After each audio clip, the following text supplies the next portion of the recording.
Ang gagawin po natin ngayon ay flower with name, line art type, at saka eye portrait.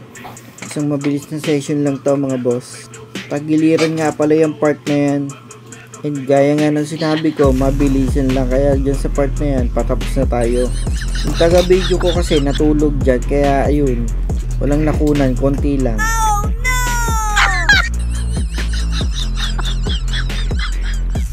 Bumawi naman sa bandang huli.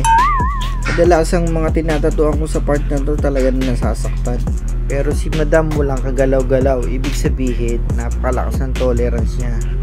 Ito na nga pala yung resulta ng ating flower with name, line art type. Nagpa-home service po sa atin sila madam at sir. Unang tattoo sa atin to ni madam. Si sir nga pala, pangalawa na. Kaya maraming salamat po sa tiwala. At dito naman tayo sa pinalagay ni Bossing, eye portrait ng kanyang asawa. Tapos advanced black and gray yung ginawa ko dyan. And then nagsimula ako sa kanan, pakaliwa para hindi tayo maburahan ng stencil. Sarili ko nga palang timpla yung ginawa kong advanced black and gray dyan. At sa mga nagbabalak nga pala magpatattoo dyan or magpapatattoo na, may ipapayo ko lang po sa inyo ay i-condition nyo yung katawan nyo. Dapat hindi kayo puyat, dapat hindi kayo nakainom, at dapat lalong isa lang ang asawa mo. Hugot ka na naman, boy! Sa totoo lang mga boss, hindi ako nahirapan sa pagtatattoo dyan. Mas nahirapan pa ako sa paggawa ng voiceover na to. Pero tuloy-tuloy lang, kahit mabagal ang pag-usad. Tiwala lang, papaldo rin tayo. Kaya yung mga nananatiling tunay dyan, makakabawi rin ako sa inyo. Kayo ang una kong lilingunin pag nasa second floor na ako. Kung ano-ano na naman pinagsasabi mo, boy. Mabalik tayo sa tato.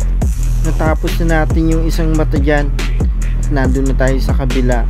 Nga pala mga boss, itong mata na to, ito yung nagdadala sa portrait. Kaya dapat kuhang-kuha talaga.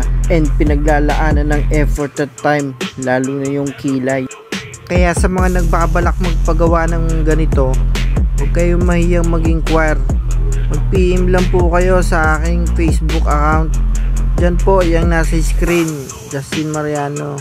O kaya sa aking official page, Silverbone Tattoo. At ayun na nga, nag-nose line na tayo dyan. Konting pino na lang, tapos puti. Ayos na. Sa pagpilo ng shadow mga boss, hindi yan binibigla. Dapat dahan-dahan lang. Kasi hindi agad lumalabas yun. Hindi kasi pare-parehas ang balat ng mga client. Yung iba mabilis mamaga, yung iba naman tinatanggap agad. Pero sa ganitong tattoo, dapat i-double check mo yung mga shadow niya. Kung pantay na ba ang contrast, kung sakto na ba yung dark to light. Kasi mahalaga rin yun sa portrait.